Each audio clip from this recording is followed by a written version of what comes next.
el que glorifica a Dios Padre y Dios Hijo en nuestras vidas. Cancelamos toda interferencia del diablo y del mundo y la carne en el nombre poderoso del Señor Jesucristo. Proclamamos que eres tú, Espíritu Santo, el que conoce el corazón de Dios.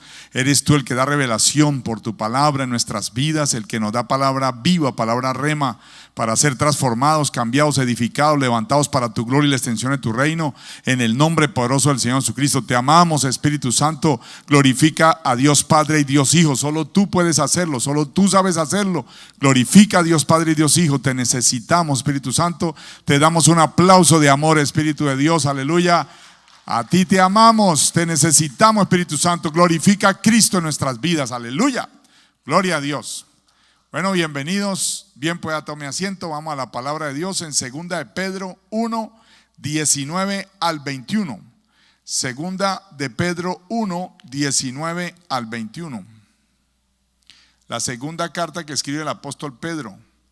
Esta es una carta que muchos teólogos en el mundo dicen que es difícil que la haya escrito el apóstol Pedro, pero realmente no es así, aunque muchos teólogos digan que no creen que haya sido Pedro, porque es una carta tan profunda que ellos piensan que un humilde pescador no podría escribir así.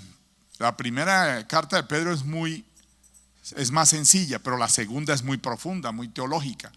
Pero los teólogos dicen que es posible que no haya sido Pedro. No, este es Pedro. Lo que pasa es que este es el Pedro lleno del Espíritu Santo. Amén. Este es el Pedro lleno del Espíritu. Este es el apóstol lleno del Espíritu Santo. Así que para ellos es sorprendente que la haya escrito. Vamos a mirar esta segunda carta del apóstol Pedro, esta partecita nomás, capítulo 1, 19 al 21. Dice: tenemos también la palabra profética más segura, a la cual hacéis bien en estar atentos como a una antorcha que alumbra en lugar oscuro, hasta que el día esclarezca y el lucero de la mañana salga en vuestros corazones, entendiendo primero esto, que ninguna profecía de la Escritura es de interpretación privada, porque nunca la profecía fue traída por voluntad humana, sino que los santos hombres de Dios hablaron siendo inspirados por el Espíritu Santo. Dios, vamos a volverla a leer. Tenemos también la palabra profética más segura, a la cual hacéis bien en estar atentos como a una antorcha que alumbra en lugar oscuro, hasta que el día esclarezca y el lucero de la mañana salga en vuestros corazones.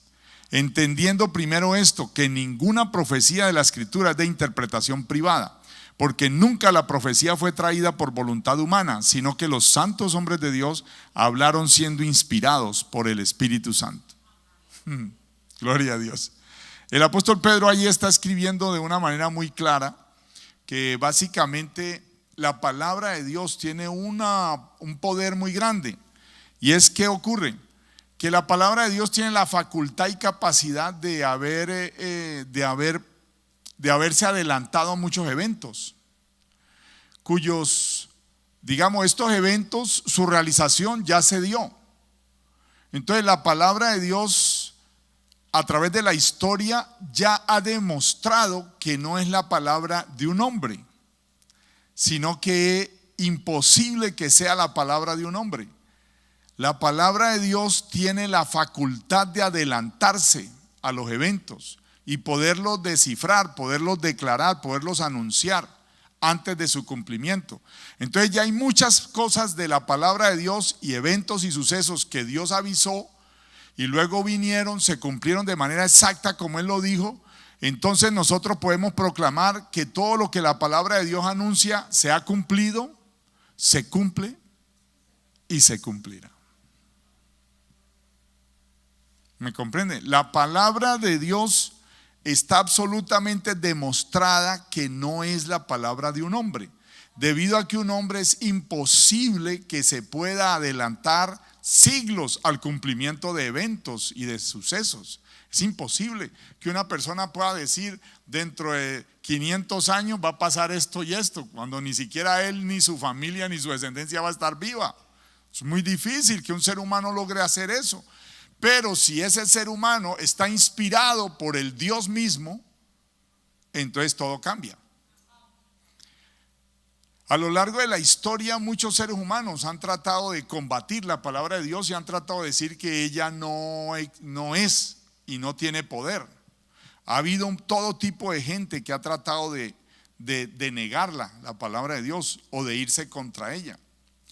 Estando un ruso estudiando, becado y todo, porque era una eminencia, un ruso, le hablaron en la Universidad de Harvard, aquí en los Estados Unidos, le hablaron de la Biblia y del amor de Dios hacia él. Le tocaron ahí en la vivienda universitaria y él se puso furioso que le hablaran de Dios y de la Biblia en la Universidad de Harvard. Harvard University. Él estaba en la universidad, la cuna del saber, y le hablaron de Dios. Se puso furioso. Esto pasó hace años atrás. Así que como él era un tremendo matemático ruso becado en Harvard, así que él dijo: yo voy a atacar ese libro y lo voy a destruir como matemático.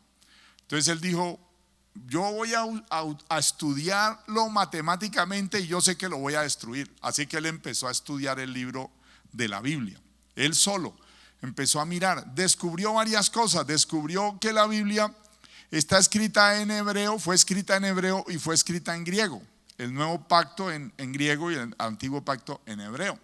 Así que él dijo: pues me encanta que haya sido escrita en hebreo y en griego. ¿Por qué?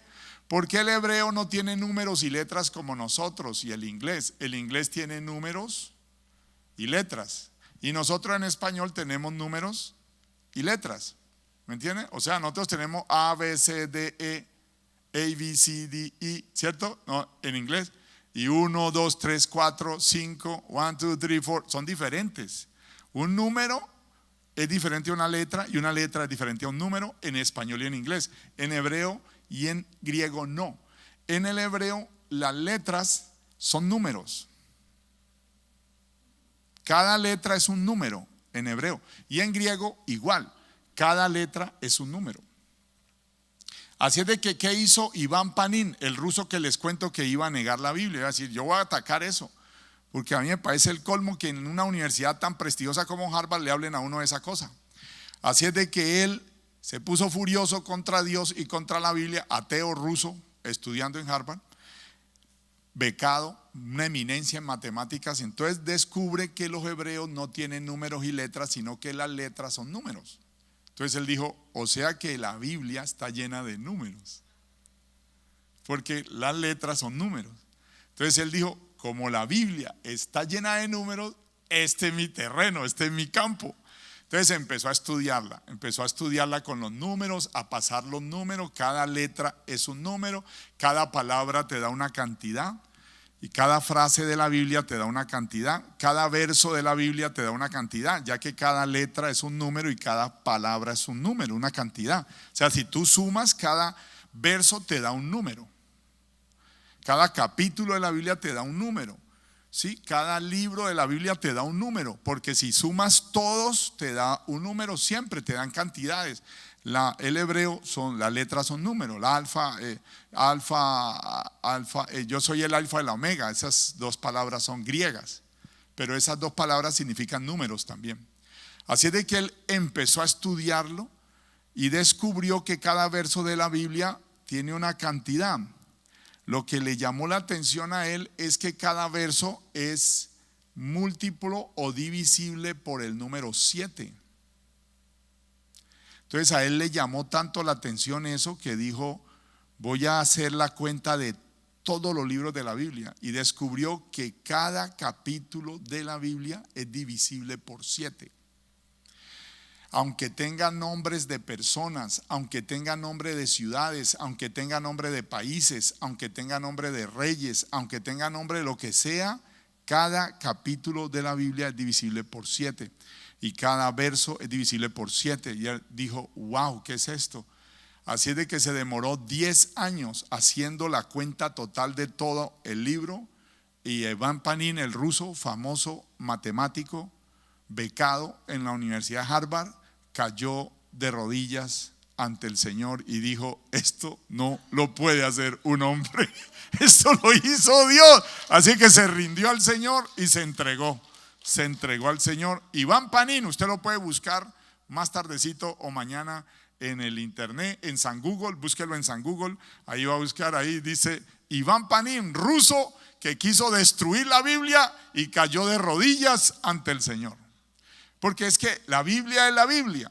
Hay mucha gente que la ha tachado de mitología, hay mucha gente que la ha tachado de que eso no tiene validez, lo que dice la Biblia no tiene importancia, pero realmente ha podido superar todo, la palabra de Dios. La Biblia, como la palabra de Dios revelada, es necesario que nosotros miremos varias cosas. Digamos lo que le da el peso a la palabra de Dios. Primero, tiene una evidencia interna. Evidencia interna. ¿Qué es evidencia interna? Que la misma Biblia habla de ella misma. La palabra de Dios habla de ella misma. ¿Me entienden? Entonces ella tiene una evidencia interna. Salmo 19 del 7 al 11. Salmo 19 del 7 al 11 dice: la ley de Dios es perfecta, que convierte el alma. El testimonio de Dios es fiel, que hace sabio al sencillo. Los mandamientos de Dios son rectos, que alegran el corazón. El precepto de Dios es puro, que alumbra los ojos. El temor de Dios es limpio, que permanece para siempre. Los juicios de Dios son verdad, todos justos. Deseables son más que el oro y más que mucho oro afinado, y dulces más que miel y que la que destila del panal. Tu siervo es además amonestado con ellos. En guardarlos hay grande galardón. Amén. O sea, la escritura lo que está diciéndonos aquí es que básicamente las características de todo lo que él va estableciendo de la palabra de Dios es que tiene una profundidad impresionante. Puede transformar el corazón del ser humano, puede cambiarlo. Amén. Puede cambiar al ser humano. En guardarlo, dice, hay grande galardón. En 2 Timoteo 3, 16 al 17 nos dice: toda la escritura es inspirada por Dios y útil para enseñar, para redarguir, para corregir, para instruir en justicia, a fin de que el hombre de Dios sea perfecto, enteramente preparado para toda buena obra. O sea, la palabra de Dios habla de sí misma. Amén. Eso se llama evidencia interna. O sea, ella misma dice lo que es capaz de hacer ella, la palabra de Dios. Segundo, evidencia externa. La palabra de Dios, hay escritores de muchos lugares del mundo que han hablado de la misma Biblia, aunque no hayan creído y aunque no hayan sido seguidores de Dios, pero escritores antiguos han hablado de la palabra de Dios. Eso se llama evidencia externa. O sea, personas que no eran cristianas, pero han dicho cosas que decía la Biblia en tales años y todo eso se han cumplido así, ya sea historiadores, arqueólogos, personas que no tienen nada que ver con el cristianismo, han hablado de la Biblia y han dicho cosas del cumplimiento de la Biblia. Se llama evidencia externa. Amén. La continuidad de la Biblia. Esta es otra característica para que la miremos. La Biblia fue escrita en un periodo de 1600 años. 1600 años. ¿A qué se refiere eso? A que cuando empezó el primer escritor de la Biblia a escribir, ¿sí? Ese murió, ese pasó, luego siguió el segundo, el tercero, el cuarto, y hasta que terminó el último, que es Juan. Juan, que escribió el Apocalipsis en la isla de Patmos, que la isla existe y la puede usted ir a conocer en Grecia. Entonces, cuando Juan termina de escribir el Apocalipsis, han pasado 1600 años entre el primero que empezó a escribir y el último que escribió. O sea que la mayoría de ellos no se conocieron, la mayoría de ellos ni siquiera estuvieron cerca, la mayoría de ellos no tenían nada que ver, en nada. Pero la continuidad de la Biblia es algo sorprendente. Se terminó de escribir en 1600 años. 1600 años entre el primer escritor y el último. Plasmado en 66 libros, 40 autores, 40 personas escribieron. Estos autores fueron todo tipo de personas: reyes, campesinos, pastores, filósofos, estadistas, médicos, poetas, todo tipo de personas, de formas de personas. En estos 40 escritores que fueron usados por el Espíritu Santo de Dios para escribir la palabra de Dios. Tremendo. O sea, estamos mirando las características que la hace tan especial. Amén. Impresionante. viviendo en circunstancias y culturas muy diversas, desde antes del establecimiento de las sociedades humanas como tales hasta el principio de la cultura moderna, la cual proviene de los griegos. A pesar de lo anterior, no encontramos discrepancias, presentando una continuidad perfecta en su relato histórico, en sus valores, en sus objetivos contenidos en ella. O sea, 1600 años se demoran en escribirse y hay una continuidad, y eso es absolutamente imposible de que una persona lo haga.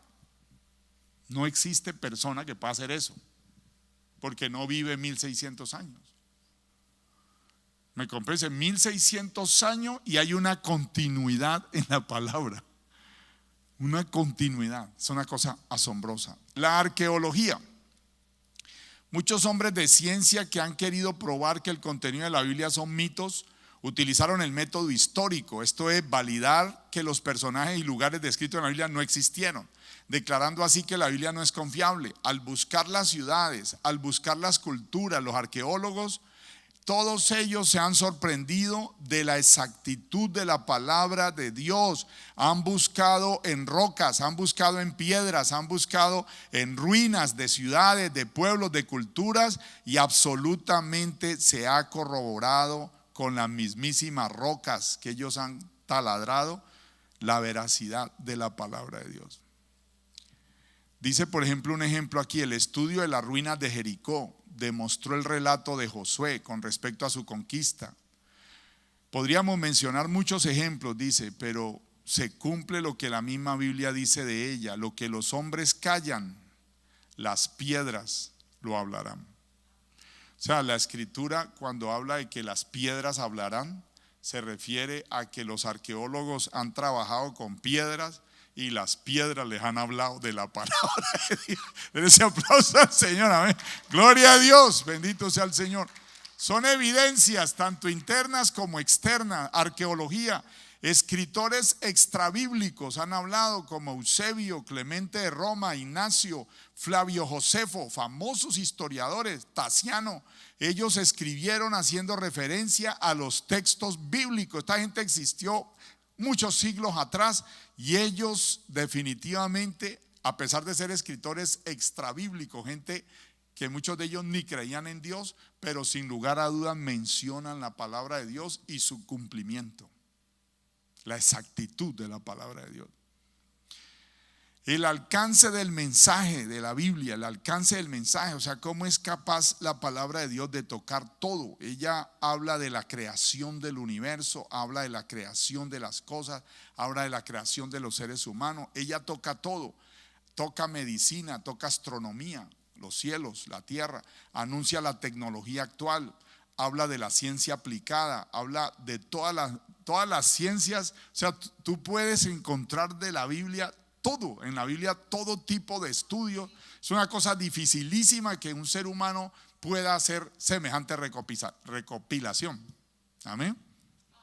La autoridad de la Biblia, la autoridad, el hecho de que pueda decir cosas siglos antes y mostrar un cumplimiento exacto de todo, esa autoridad que tiene la palabra de Dios.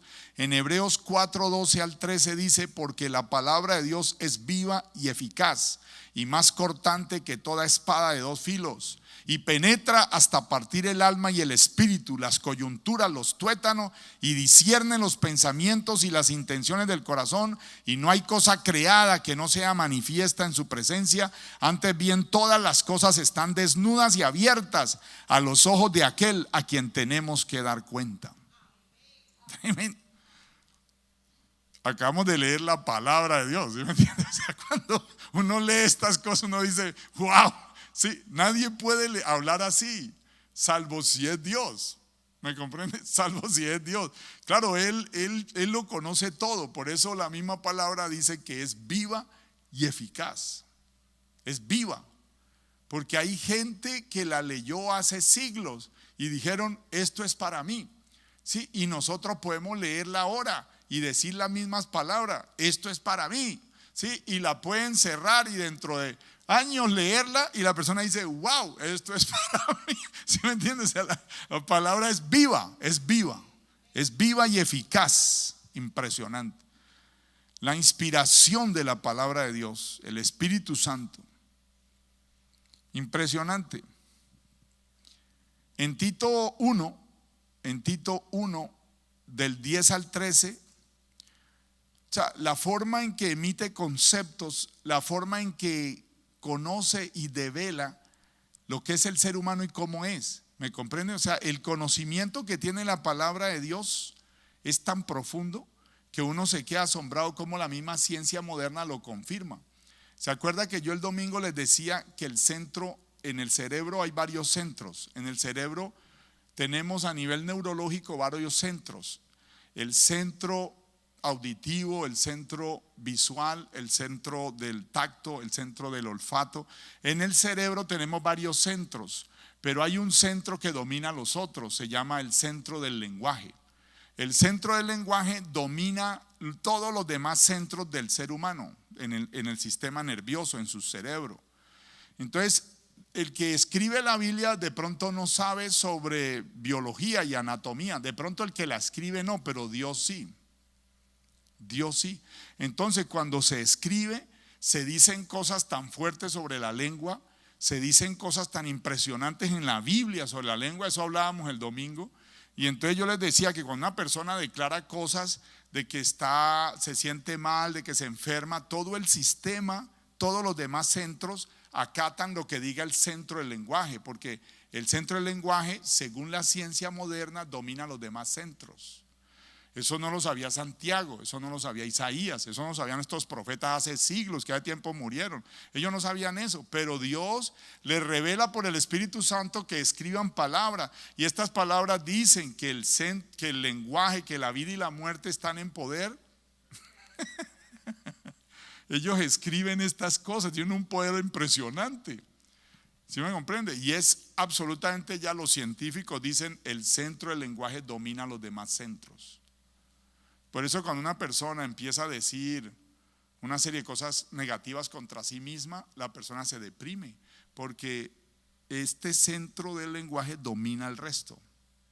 El centro de tu hablar está dominando los demás centros de tu cerebro. Eso es explicado por la ciencia. ¿Me entiende? Que Santiago no lo sabía, los demás no lo sabían, pero si el Espíritu de Dios los puso a escribir, pues Dios tiene un conocimiento pleno de todo. Dice Tito 1 del 10 al 13, porque hay aún muchos contumaces, habladores de vanidades y engañadores, mayormente los de la circuncisión. Esto se refiere a los israelitas, a los cuales es preciso tapar la boca, que trastornan casas enteras, enseñando por ganancia deshonesta lo que no conviene. Uno de ellos, su propio profeta, dijo: los cretenses siempre mentirosos, malas bestias, glotones ociosos. Impresionante. Este testimonio es verdadero, por tanto repréndelos duramente para que sean sanos en la fe. O sea, esta forma de hablar de la Escritura y la forma en que te muestra gente, cómo te muestra personas, cómo te muestra características, cómo te muestra, ¿me entiendes? O sea, es una manera de descifrar todo. Te es capaz de descifrar un ser humano, es capaz de decir cómo somos, es capaz de decir el características de nosotros. Aún esto lo escribieron siglos atrás y nos están diciendo cómo somos ahora. Impresionante, es una cosa sorprendente. Entonces la profecía bíblica realmente es supremamente poderosa, supremamente potente. Si nosotros entendemos y le damos el valor que tiene la palabra de Dios, nosotros debemos ser gente sabia e inteligente. Una persona sabia e inteligente, una persona que escucha a Dios, conoce, aprende de la palabra de Dios y acata.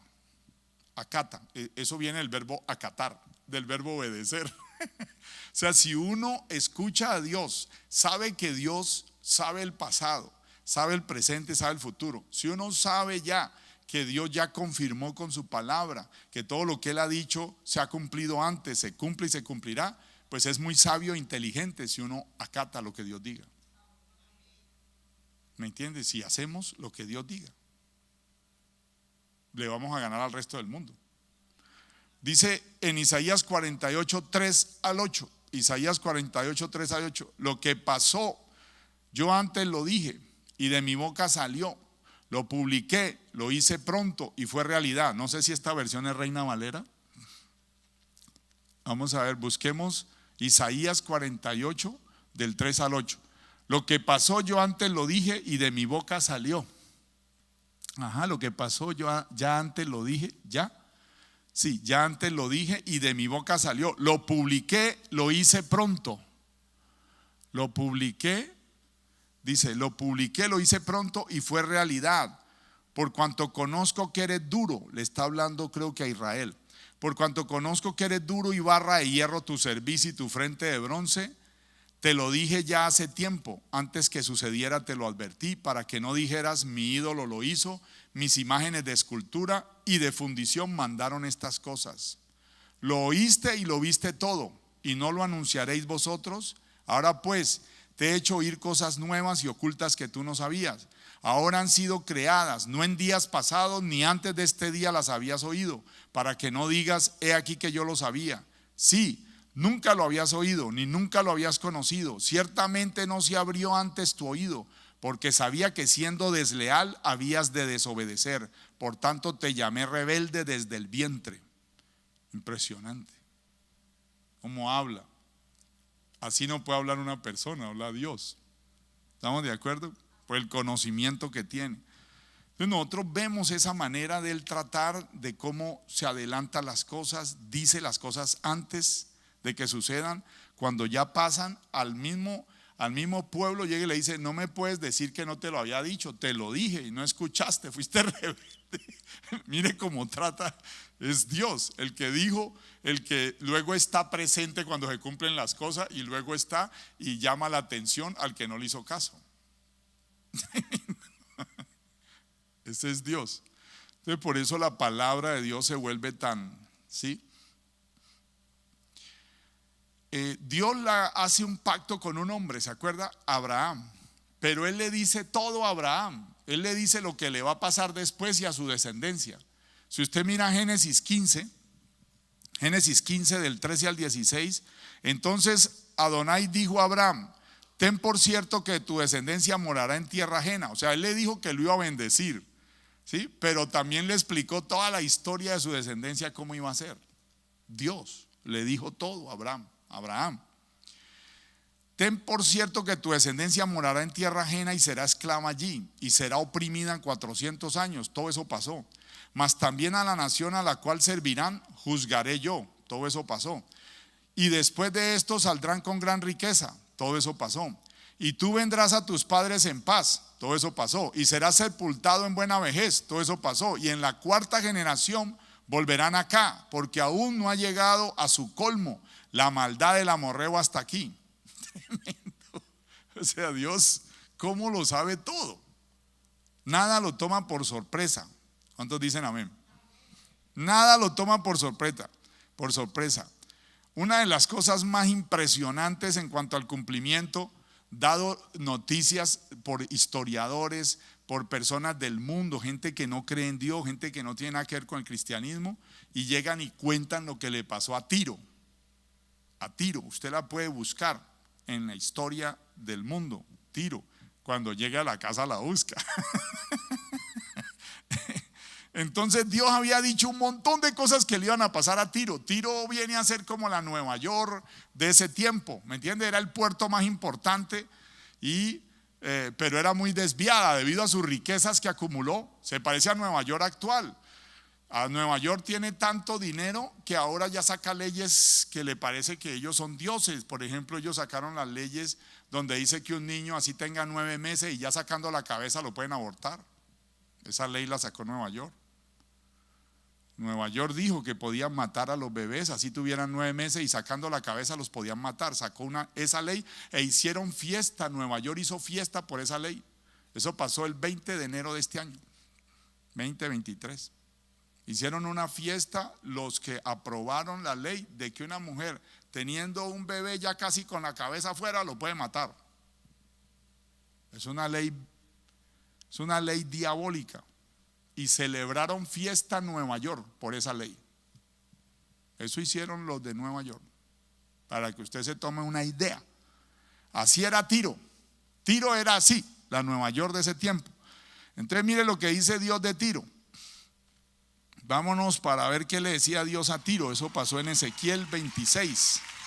Ezequiel 26 del 1 en adelante. Ezequiel 26 del 1 en adelante dice: por tanto así ha dicho Adonai el Señor: he aquí yo estoy contra ti, oh Tiro, y haré subir contra ti muchas naciones, como el mar hace subir sus olas, y demolerán los muros de Tiro, y derribarán sus torres, y barreré de ella hasta su polvo, y la dejaré como una peña lisa. Está hablando Dios y está diciendo lo que le va a hacer al puerto más importante de ese entonces en el mundo, la Nueva York de ese entonces. Pero yo quiero que usted mire la forma en que describe,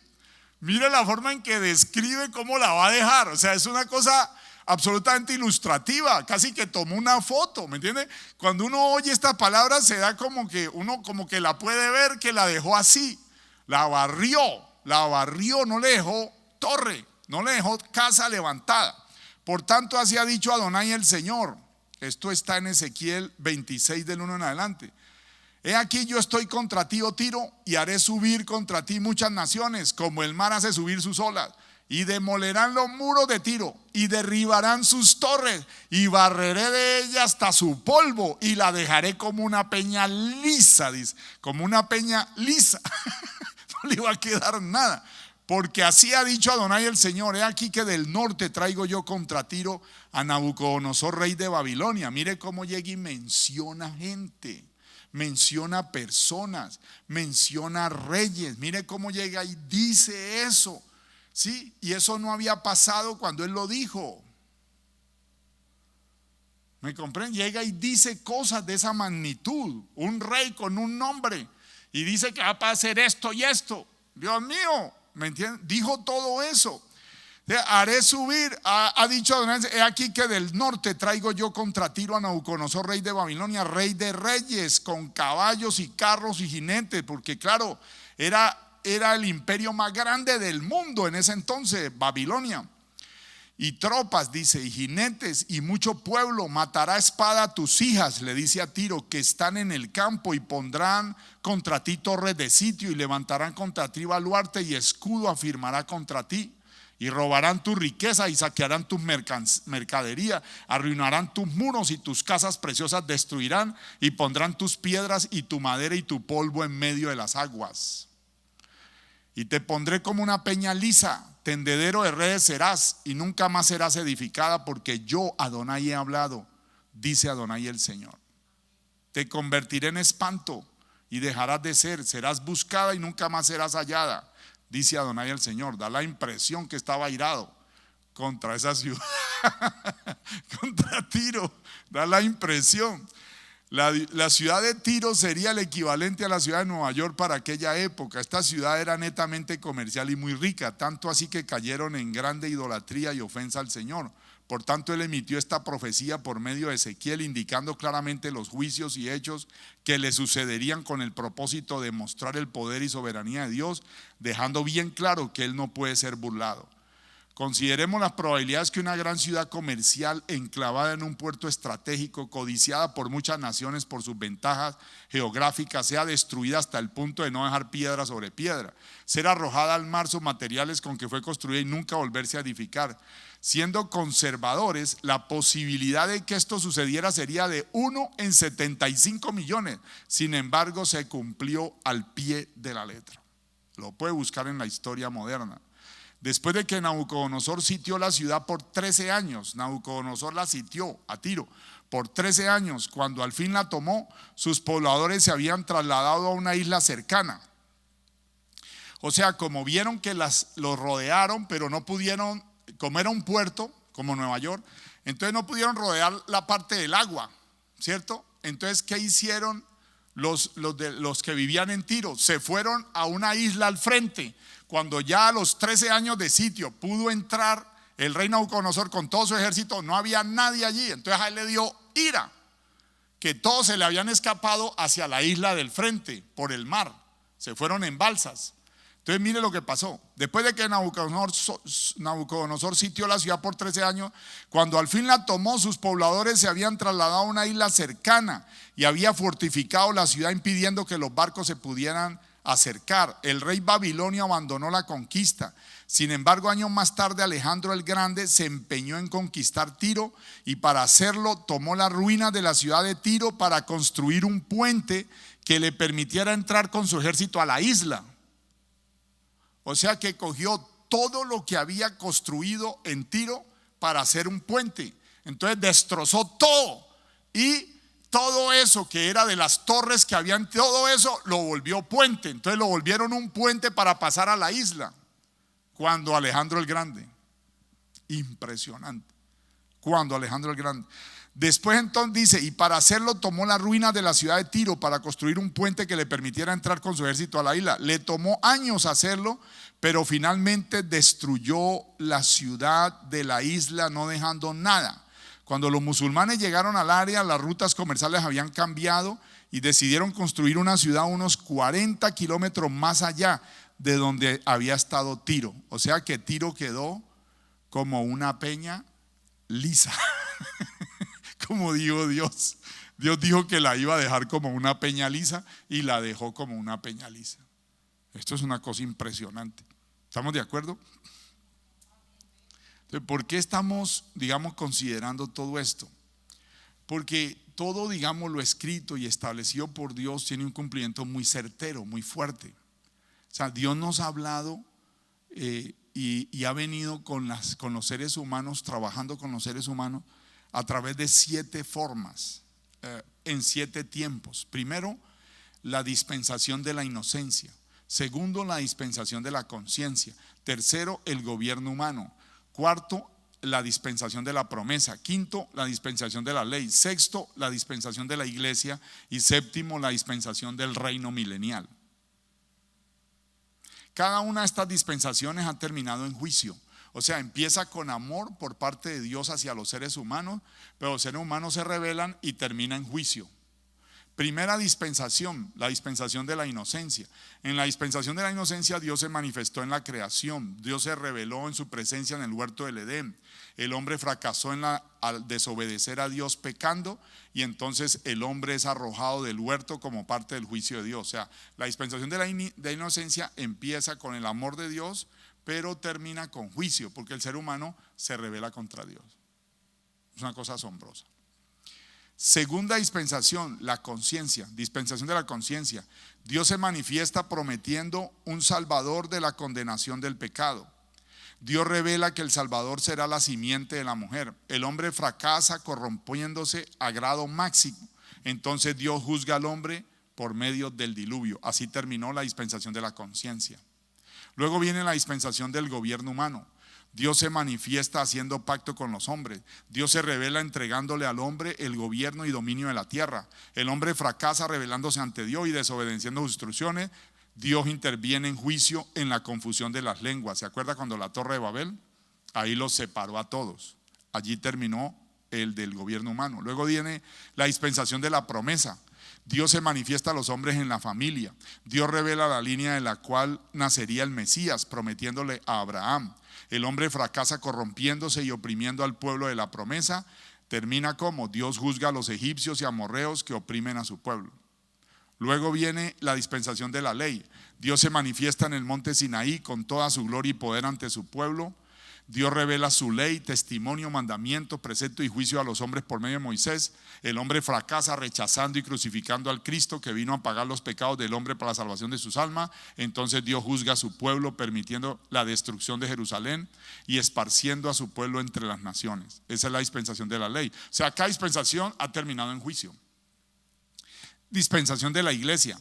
Dios se manifiesta en poder el día de Pentecostés por medio del Espíritu Santo viniendo a habitar en los creyentes. Dios revela que la obra de Jesucristo es universal. El perdón y la salvación es para todos los habitantes de la tierra. Revela los misterios del reino.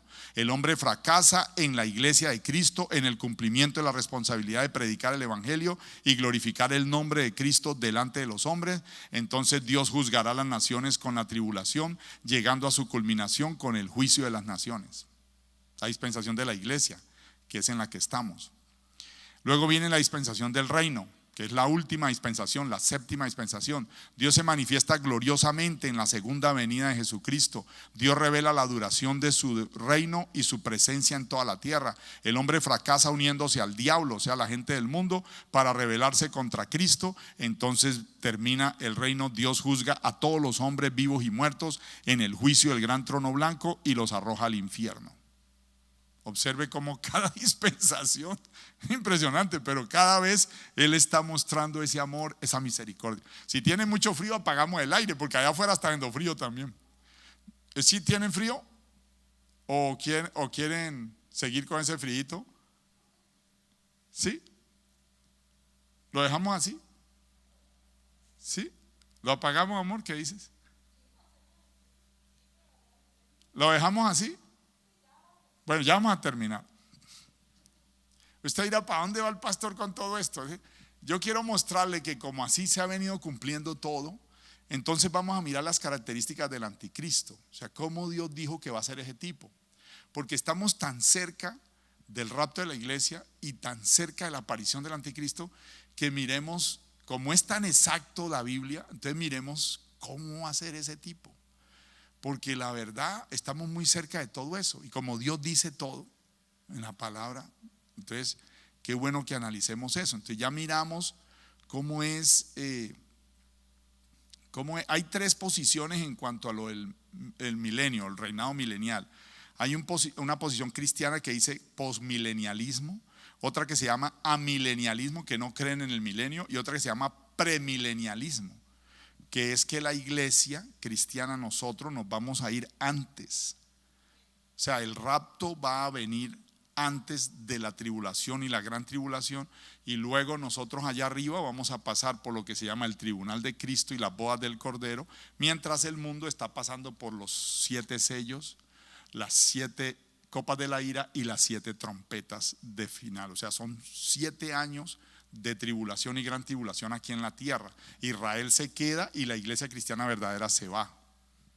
Pero la iglesia cristiana verdadera baja con Jesucristo, y ahí es donde termina la historia, digamos, de lo que es la humanidad, en el sentido del gobierno de los hombres. Ahí termina. Ya Jesucristo es el que va a reinar. El diablo es amarrado por 1000 años. Eso es lo que se llama el milenio.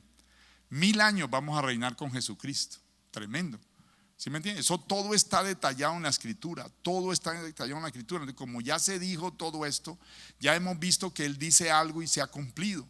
Él dijo, por ejemplo, la exactitud del Señor, de todo lo que es Jesucristo, la exactitud de las profecías. Isaías habló 500 años antes de que Jesucristo llegara y dijo cómo iban a ser, en dónde iban a ser, todo 500 años antes.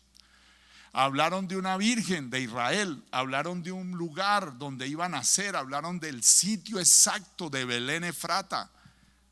Todo se dijo y todo fue exacto como se dijo, años y años, siglos antes, exacto. Se dijo cómo iba a morir, se dijo cómo era la muerte de él. Isaías describió como si lo estuviera viendo. Isaías 500 años antes dijo que se podían contar sus huesos, sus heridas. Dijo él, no hay parecer en él ni hermosura. Isaías 500 años antes, 5 siglos, y dice no hay parecer en él ni hermosura. Dice está todo golpeado, está así, y fue narrando en Isaías 53. Usted ve, es una fotografía de Jesucristo en la cruz. Es imposible verlo 500 años antes, pero lo dijo con una exactitud que uno se asombra. ¿Me entiende? El cumplimiento de la muerte de Jesús, exacto, cómo nació, cuándo nació, dónde nació, exacto, cómo murió, exacto, que resucitaría, exacto, todo como se dijo siglos antes, exacto se cumplió en Jesucristo. Lo que el mismo Señor llega y nos dice del Espíritu Santo, exacto se cumplió. Luego el Espíritu Santo pone a ellos a escribir y dice va a pasar esto y esto con ustedes, y luego después de ustedes, o sea de los apóstoles, va a pasar esto, esto y esto. Ahora nosotros ya sabemos lo que ha venido pasando, lo que está pasando ahora, y ya nos advirtió lo que va a pasar después. Esa es la palabra de Dios. ¿Cuántos dicen amén? La palabra de Dios es necesario que uno la conozca, porque es que nos adelantamos a todo. Nos adelantamos a todo cuando uno ve todos estos detalles. Entonces vamos a mirar características que ha dicho del anticristo. La palabra de Dios, por ejemplo, dice, yo les voy a mostrar, de pronto en otro miércoles yo les traería como un cuadro donde se los voy a repartir un miércoles para que veamos todas las características de los tres personajes, porque es un personaje que se llama el anticristo, otro personaje que se llama el falso profeta y otro personaje que se llama la bestia. Entonces son tres cosas diferentes, porque el enemigo, el diablo, quiere como imitar a Dios. Entonces, como él sabe que hay Dios el Padre, Dios el Hijo y Dios el Espíritu Santo, entonces él quiere imitar a Dios. Él quiere imitar a Dios. Entonces él también quiere ser tres. Es una cosa del diablo. Está vencido, no mencionó Jesucristo. Amén. Entonces, la Escritura nos ha avisado de cosas que somos testigos. Dijo que se iba a predicar el evangelio por todo el mundo. Está pasando con las redes, con transmisiones satelitales. Dijo que va a haber aumento de la maldad. Está pasando. Amén. Dijo que habrían terremotos, pestes y guerras. Está pasando y va a pasar. Dijo del aumento de la ciencia. Dice que la ciencia se incrementará. Está en Daniel 12:4. Está pasando. Imagínate que si tú, por ejemplo, en estos días con la pastora estábamos mercando y entonces habían allí cerca de la caja de la cashier, decía, habían unos CDs y nosotros veíamos ya los CDs como viejos. Y por ejemplo, si a ti dicen, le vendo estas películas, así, le vendo esta película así en un DVD, a usted le parece eso viejo. ¿Me entienden? Porque ya usted no usa eso. Ahora usted lo baja satelitalmente. Usted baja una movie, una película, o sea, en una memoria usted tiene canciones, en su celular tiene todas las canciones que quiera. ¿Me entiende? Usted no necesita un CD. Entonces, cuando estábamos viendo en un supermercado unos CD, nosotros decimos, esto ya es viejo. Porque dice la Biblia, la ciencia se incrementará. Por ejemplo, hace poquito me di cuenta en las noticias que para ir a Marte se necesitaban 9 meses, con la máxima tecnología que se tenía, 9 meses se necesitaba para ir a Marte. Ahora, con los nuevos que está haciendo SpaceX, los cohetes se demorarán 3 meses para llegar a Marte, 3 meses. Antes eran 9 meses, ahora es 3 meses. Y no tiene nada de raro que si siguen perfeccionando los motores, pueden llegar de aquí a Marte en un mes. Porque así como redujeron de 9 a 3, pueden reducir de 3 a 1. Es la misma relación. Entonces fíjese, dice Dios en Daniel 12:4, la ciencia se incrementará. Lo dijo Dios. Y usted y yo lo estamos viendo. Y lo dijo Dios en Daniel. Esto hace muchos siglos cuando lo avisó. Impresionante. El enfriamiento de la iglesia. El enfriamiento de la iglesia lo profetizó el Señor Marcos 13:21. Lo profetizó, habló de que habrían falsos cristos. Lo profetizó y se cumple ahora. Ahora escuchamos personas predicando que dicen que ellos son los ungidos. Al Señor Jesucristo se le llamó el ungido de Dios. El ungido. O sea, la palabra Cristo es en griego y la palabra Mesías es en hebreo. Pero es el ungido de Dios, el enviado de Dios. Ahora oímos personas que predican, se han puesto títulos ellos mismos y dicen que las personas son protegidas por ellos, que las personas son esto, son lo otro. Entonces hacen dirigir la fe de las personas hacia ellos. Eso los convierte en anticristos. O sea, en el sentido de que Juan advirtió que habrían falsos cristos. Falsos cristos, o sea, falsos ungidos. Falsos ungidos. Falsos Cristo. La palabra Cristo es griego y es el ungido, el enviado. Entonces esos son falsos cristos, gente que quiere que los sigan es a ellos y no al Señor.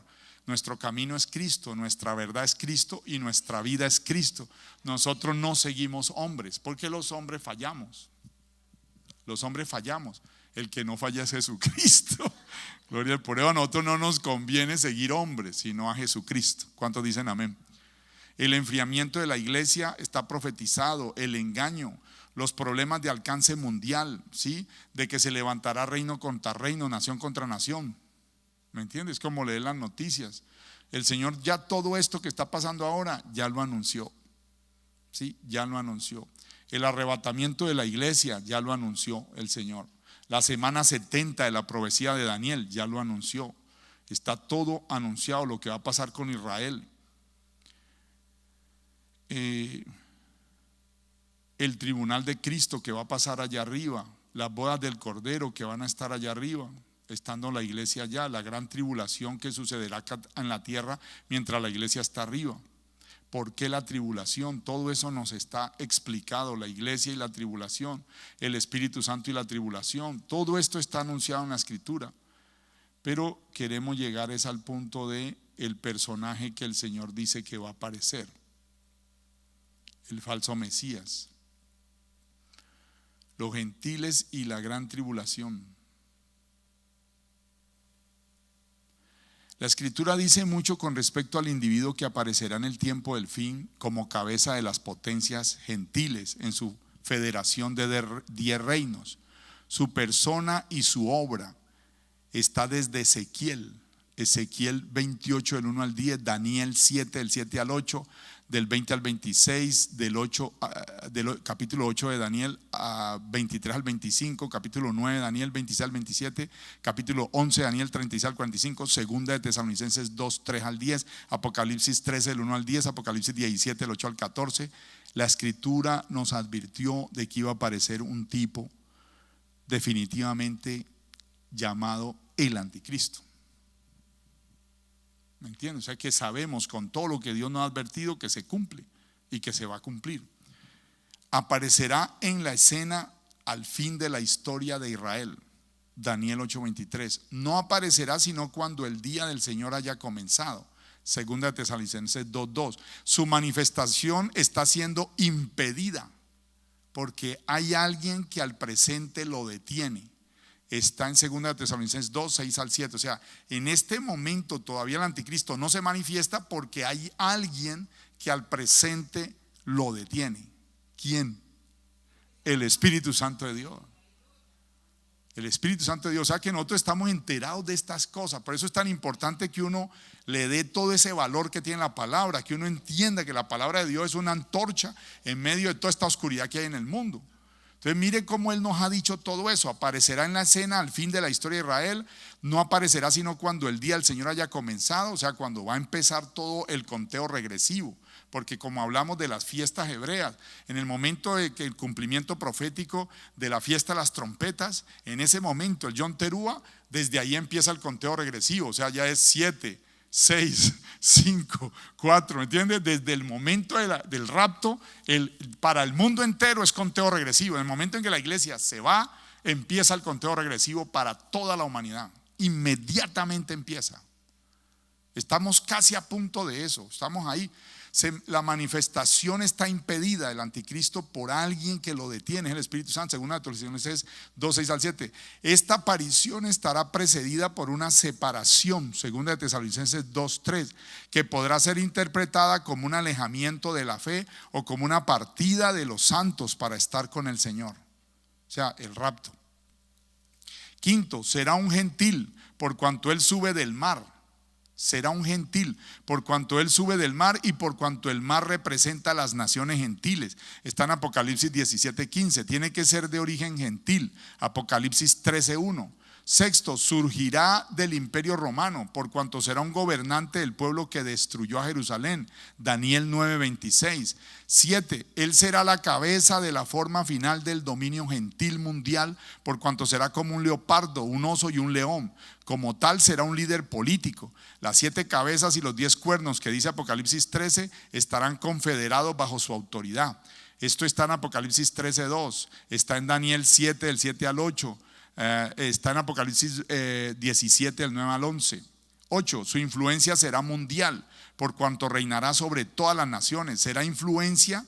Esta influencia proviene de la alianza que hace con otras naciones. Apocalipsis 13:5, Daniel 8:24, Apocalipsis 17:12.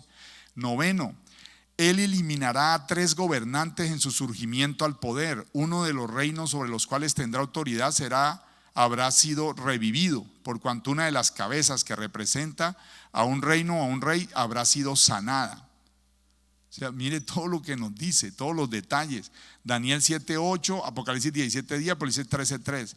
Su surgimiento se producirá mediante su programa de paz. O sea, se va a aparecer como una persona pacífica que busca la paz del mundo. Daniel 8:25. O sea, ¿se acuerda que hay un pasaje en la Biblia que dice, cuando digan paz y seguridad, vendrá sobre ellos destrucción? Entonces, este personaje políticamente en el mundo entero va a aparecer como un hombre pacifista.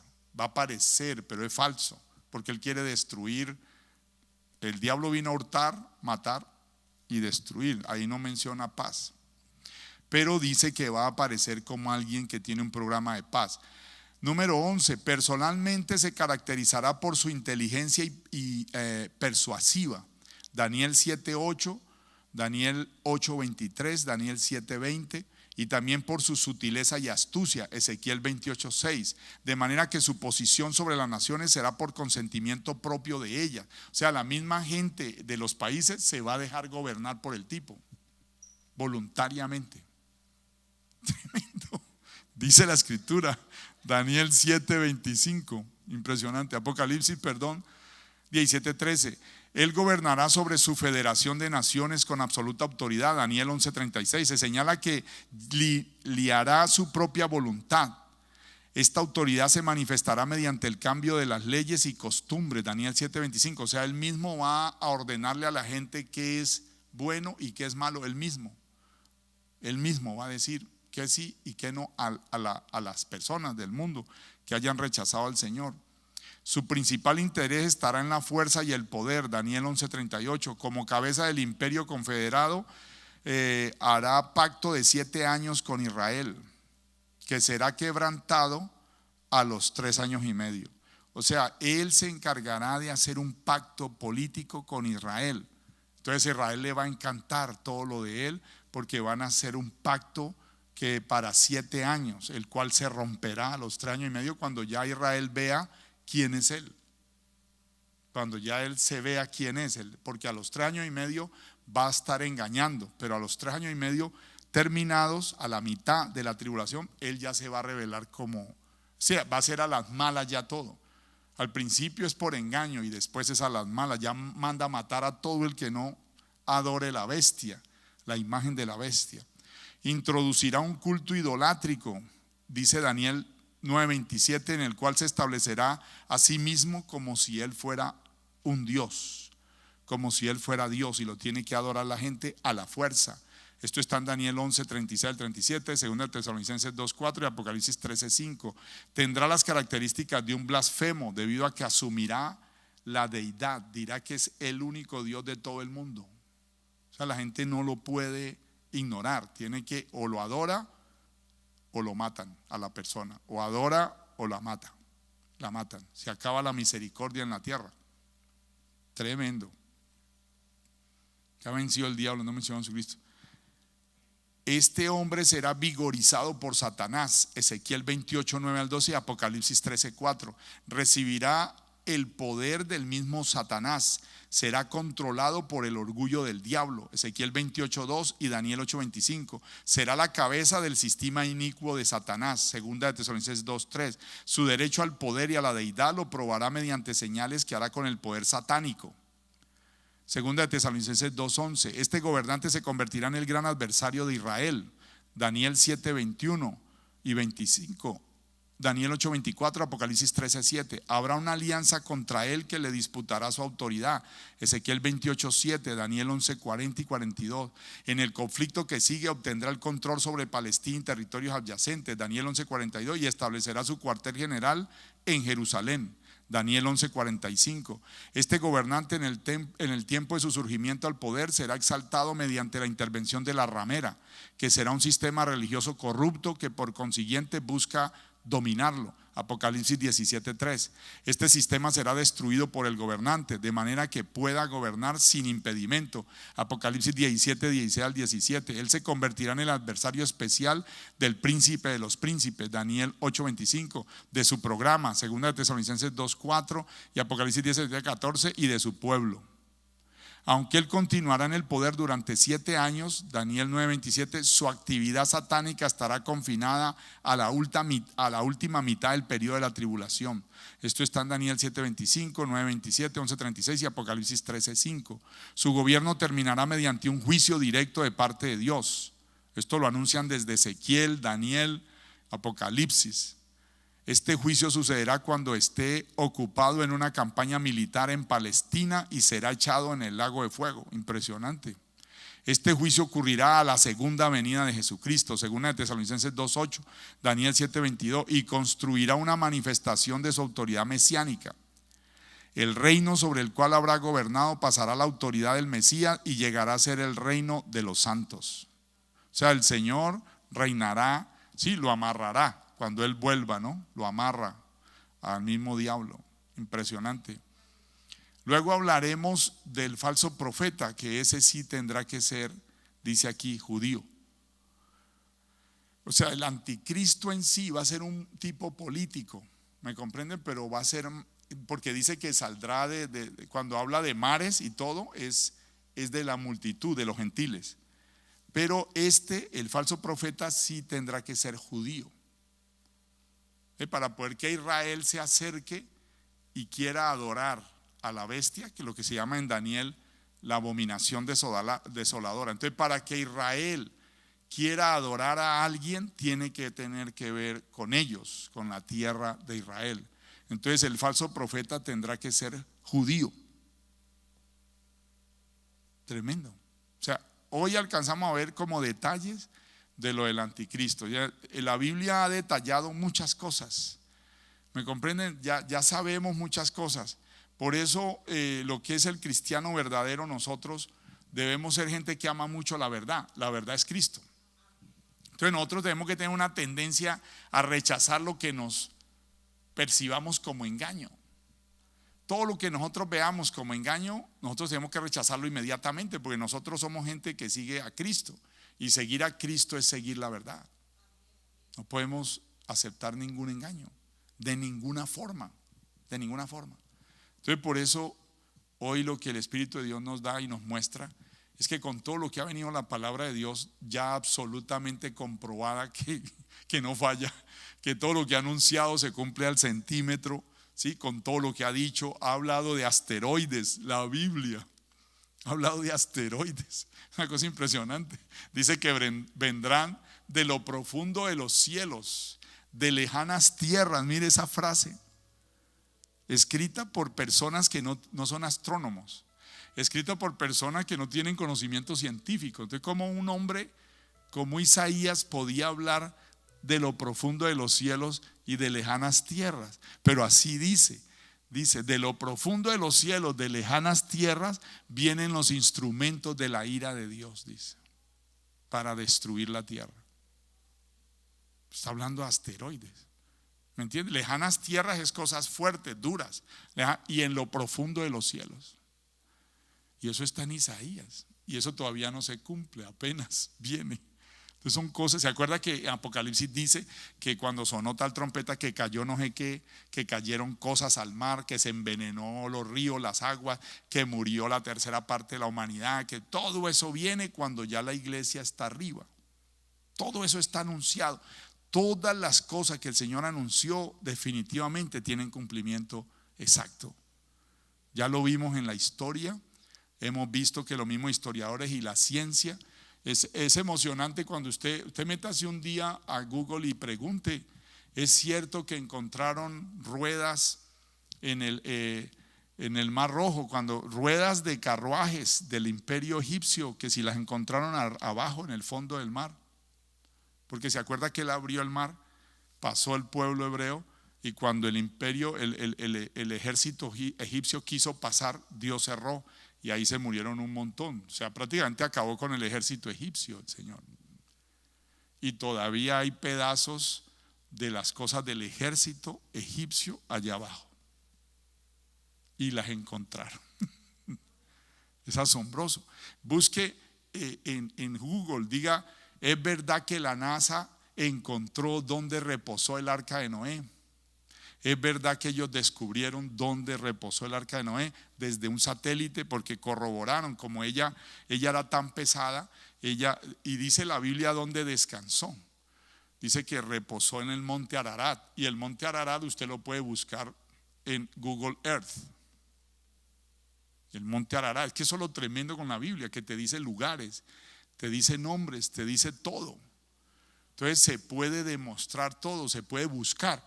Entonces podemos buscar dónde descansó el arca de Noé, monte Ararat, ¿sí? ¿Qué descubrió la NASA desde el satélite, desde el espacio?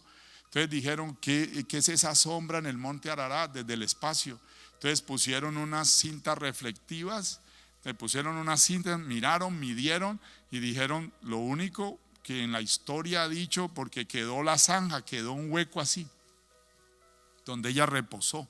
Claro, ella se deshizo con los siglos, se deshizo, pero quedó la marca del hueco donde ella reposó, en la montaña quedó el hueco. Entonces ellos midieron, miraron y encontraron que allí en el monte Ararat, lo único de cualquier libro de historia que dice que pudo haber causado eso es el arca de Noé. Impresionante.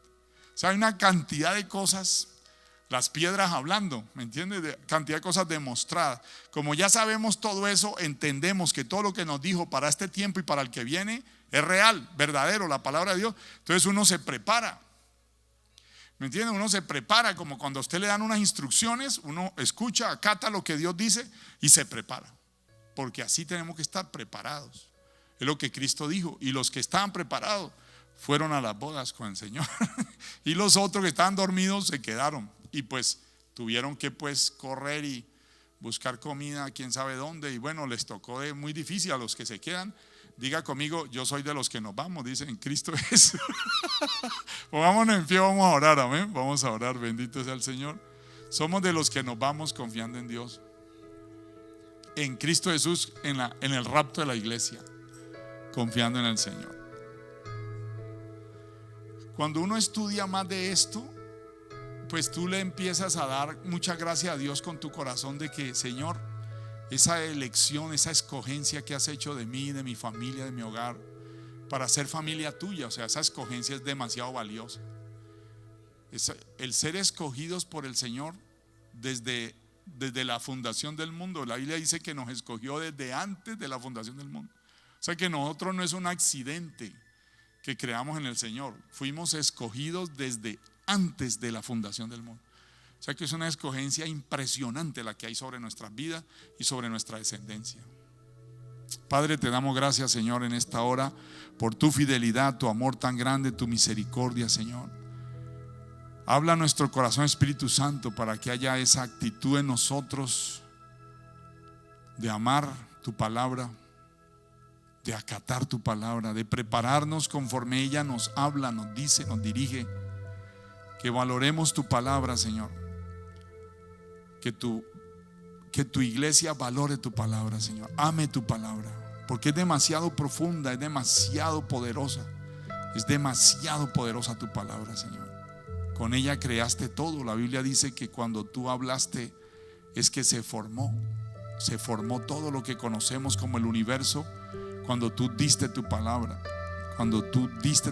es tu palabra, Señor, que tiene poder de creación, que tiene poder de transformación, que cambia, que penetra nuestro corazón, nuestra vida, que transforma nuestra vida. Gracias por tu palabra, que es una antorcha en medio de estos tiempos de oscuridad. Tu palabra, Señor, es lámpara a nuestros pies, es lumbrera a nuestro camino. Perdona, Señor, cuando la ignoramos. Perdona, Señor, cuando la hacemos a un lado, cuando realmente tú la estableciste para que nos guíe, nos oriente, guiados por tu Espíritu Santo en obediencia a ti, Señor, a tu palabra. Señor, perdónanos por no darle a veces ese lugar, esa valoración a tu palabra. Que tu sangre nos limpie, nos purifique. Atamos toda fuerza de maldad que quiera apartarnos de tu palabra o que quiera sembrar desobediencia en nuestros corazones, rebeldía. Atamos toda fuerza de maldad, Señor, que quiera desviarnos y confundirnos, engañarnos y enredarnos en medio de las tinieblas de este mundo. Diga, están atados y vencidos. Toda fuerza de engaño, de maldad, están atados y vencidos y son echados fuera de nuestro camino en el nombre de Jesús de Nazaret. Que sea tu protección protección divina, Señor, sobre nuestras vidas, nuestros hogares, nuestra familia. Que sea tu protección divina sobre tu iglesia verdadera. Despierta tu iglesia, Señor. Despierta tu iglesia, que se apasione por ti, por tu palabra, que se apasione por las almas, que se apasione tu iglesia en el mundo entero por el fuego del Espíritu Santo, Señor, en el nombre de Jesús de Nazaret. Que haya esa actitud en nuestros corazones, Señor, de actuar en esa dirección, en siempre como tú nos guías, siempre como tú nos diriges, en el nombre de Jesús de Nazaret. Declaramos obediencia en nuestros corazones para ti, por tu palabra, Señor, obedeciendo, acatando tu palabra, guiados por ti, Señor. Es el querer como el hacer en nosotros por tu buena voluntad, oh Dios, por hacer lo que te agrada, lo que te honra, lo que te glorifica, en el nombre de Jesús de Nazaret, Señor. Gracias, mi Dios, gracias, en el nombre de Jesús de Nazaret. Venga, acérquese un momentico hasta acá, venga un momentico para que oremos.